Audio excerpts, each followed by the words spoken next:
नमस्कार, स्वागत है आपका द न्यूज़ लॉन्चर पर। मैं हूं अशोक वानखड़े। लेकर आया हूं आपका अपना कार्यक्रम द डायरेक्ट हिट। प्रजासत्ता दिन के इस त्योहार के और उत्सव के माहौल में बीजेपी के लिए उत्तर प्रदेश से एक तीखी और चुभने वाली खबर आ गई। एक दो नहीं, बीजेपी के एक साथ 11 पदाधिकारियों ने इस्तीफे दिए। एक प्रकार से माना जाए तो ये मोदी और योगी के खिलाफ खुली बगावत है। यूपी में भयानक बवाल शुरू हुआ और मामला यहां तक नहीं रुका। एक साहब के अधिकारी ने भी इस्तीफा देकर साहब को ललकारा है। क्या बात है, क्यों इस्तीफे दिए? उत्तर प्रदेश की राजधानी लखनऊ में भारतीय जनता पार्टी को बड़ा झटका लगा है। जिला बीजेपी के कुम्हारवा मंडल के मंडल महामंत्री अंकित तिवारी ने यूजीसी यानी यूनिवर्सिटी ग्रांट कमीशन कानून के विरोध में अपने सभी पदों से इस्तीफा दिया है। उसके साथ 10 अन्य पदाधिकारियों ने भी सामूहिक रूप से इस्तीफा दिया है। 169 विधानसभा क्षेत्र यानी विधानसभा क्षेत्र का नंबर है 169। बख्ती का तालाब के कुमारवा मंडल में, जिसमें पार्टी में आंतरिक कलह की आशंका बढ़ गई है। कार्यकर्ताओं ने पार्टी के मूल सिद्धांतों को भटकाव का आरोप पार्टी पर लगाया। अंकित तिवारी ने अपने इस्तीफे में जिला अध्यक्ष को संबोधित करते हुए यह स्पष्ट कहा कि पार्टी के प्रेरणा स्रोत पंडित दीनदयाल उपाध्याय और डॉक्टर श्यामा प्रसाद मुखर्जी द्वारा स्थापित उद्देश्यों से पार्टी भटक रही है। उन्होंने यूजीसी कानून को लागू करने के फैसले को पार्टी के वरिष्ठ पदाधिकारियों की ओर से विनाशकारी कार्य किया, ऐसा आरोप लगाया, जो भविष्य के लिए बहुत हानिकारक होगा। अंकित तिवारी ने कहा कि हमारे विचारों का मिशन खोखला हो रहा है, इसलिए मैं अपने पद से त्याग पत्र दे रहा हूं। पार्टी के किसी भी कार्यक्रम में शामिल नहीं होऊंगा।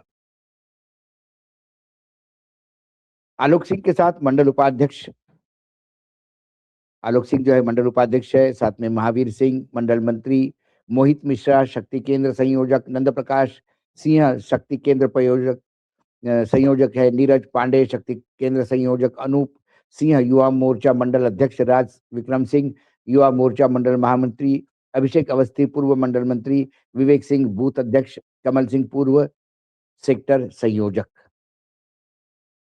इन लोगों ने इस्तीफे दिए हैं और ये इस्तीफे का जो पत्र है उनका, ये पत्र भी आप स्क्रीन पे दिख सकते हैं। और पत्र में बाकायदा जो मैंने कहा था वही यूजीसी कानून के विरोध में पत्र लिखा है। अंकित तिवारी उसका हस्ताक्षर है और ये तमाम 10 लोगों का नाम लिखा हुआ है, जिसमें अंकित तिवारी को जोड़े तो 11 लोग हो जाते हैं। ये मामला क्यों आया? और इसके पहले भी एक इलाहाबाद में, प्रयागराज में एक ऐसा ही इस्तीफा हुआ है। वह बीजेपी के ही एक तो आने वाले चुनाव में एक विधानसभा से वो विधायक के उम्मीदवार बन के तैयारी कर रहे थे। विश्व हिंदू परिषद से लेकर तमाम संघ के भी पदाधिकारी रहे हैं। उन्होंने भी शंकराचार्य और यूजीसी के मामले में इस्तीफा दिया। मामला यहां तक ही नहीं रुका, एक और इस्तीफा आया है और वो इस्तीफा सोचने वाला इस्तीफा है, क्योंकि ये सिर्फ पदाधिकारी नहीं, ये एक मैजिस्ट्रेट है। बरेली के सिटी मैजिस्ट्रेट के इस्तीफे के बाद यूपी सियासत और गर्म हो गई है। उन्होंने अलंकार अग्निहोत्री है, उन्होंने इस्तीफा दिया। तो अलंकार जी ने जो लिखा वो कहते हैं कि शंकराचार्य के अपमान और यूजीसी एक्ट के विरोध में आकर इस्तीफा दिया है।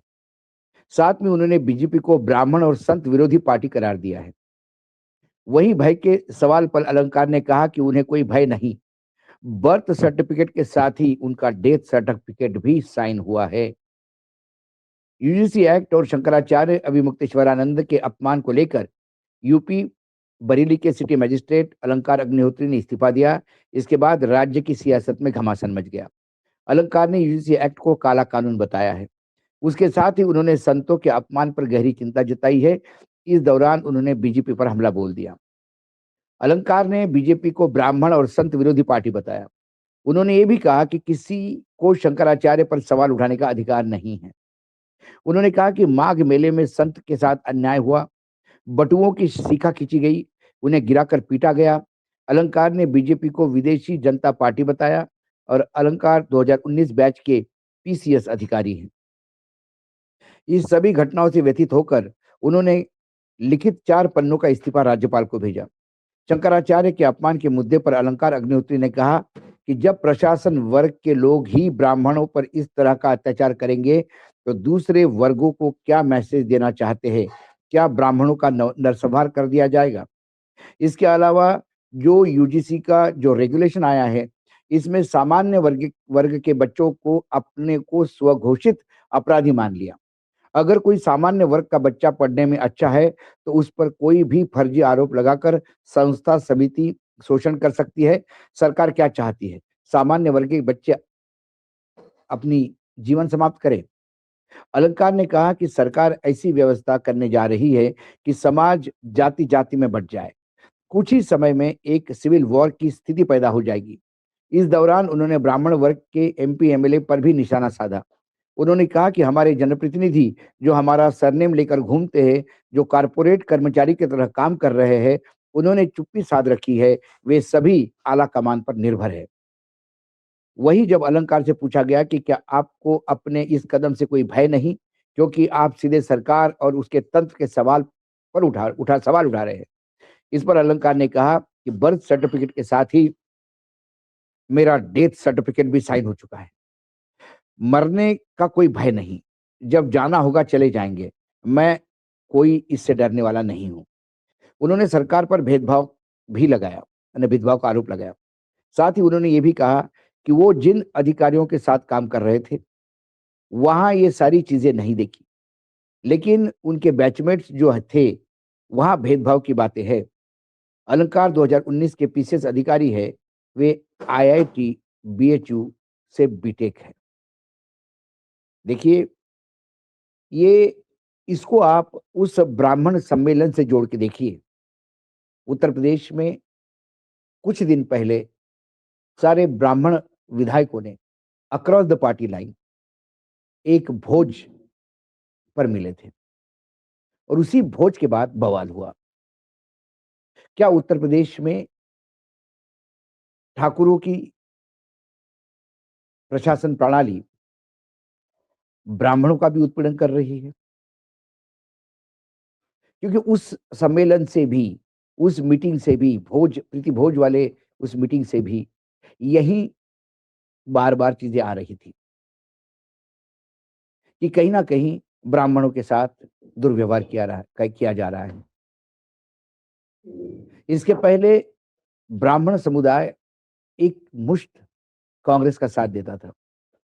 कमलापति त्रिपाठी, नरेंद्र तिवारी जैसे बड़े नेता, बहुगुणा जैसे बड़े नेता इसी उत्तर प्रदेश से आते हैं। पंत साहब उत्तर प्रदेश के मुख्यमंत्री। लेकिन तब बीजेपी के उदय के साथ उन्हें लगा कि ये हिंदुत्व वाली पार्टी है, शायद उनको बहुत ज़्यादा कुछ मिलेगा। ये वही उत्तर प्रदेश है जब मायावती जी ने पहली बार ब्राह्मणों का साथ लिया, तो वो अपने बलबूते पे एब्सोल्यूट मेजॉरिटी में सत्ता में भी आई थी।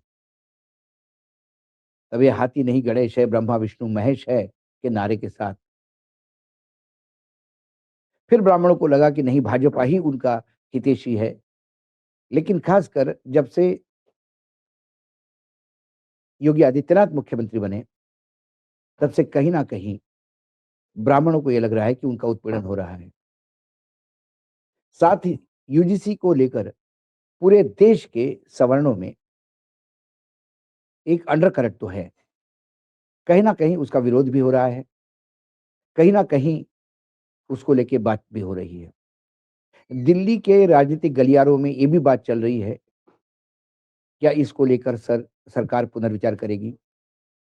क्योंकि यदि सवर्णों का साथ बीजेपी से छूट गया तो मात्र ओबीसी के भरोसे, जो ओबीसी कई राज्यों में सवर्ण और ओबीसी बिल्कुल एक हेयर लाइन डिफरेंस पे है, या सिर्फ उनके भरोसे राजनीति कर पाएगी। ये मामला सिर्फ 11 इस्तीफों का नहीं, ये मामला ब्राह्मणों के उत्पीड़न का है। हाल ही में शंकराचार्य के साथ जो हुआ वो तो सब देख ही रहे हैं। मणिकर्णिका घाट पे जो हो रहा है, जो पुरानी मंदिर तोड़े गए हैं, जो आरोप है विपक्ष का, सरकार उन्हें देखने तक जाने नहीं देती, इसका मतलब कुछ तो काला है। और अब फिर आज जो बांके बिहारी के मंदिर में हुआ कि जो परिवार सेवा में लगा रहता है, उन परिवार के ही ऊपर हमला हुआ, पुलिस द्वारा उनसे उन पे ज्यादती हुई, मुख्यमंत्री के आगमन पर पुजारियों को ही मंदिर से वंचित किया गया। ये तमाम बातें कहीं ना कहीं इसी आग में घी का काम कर रही है। आज डायरेक्ट हिट में इतना ही। कल फिर आता हूं किसी विषय के साथ, तब तक के लिए नमस्कार। देखते रहिएगा द न्यूज लॉन्चर।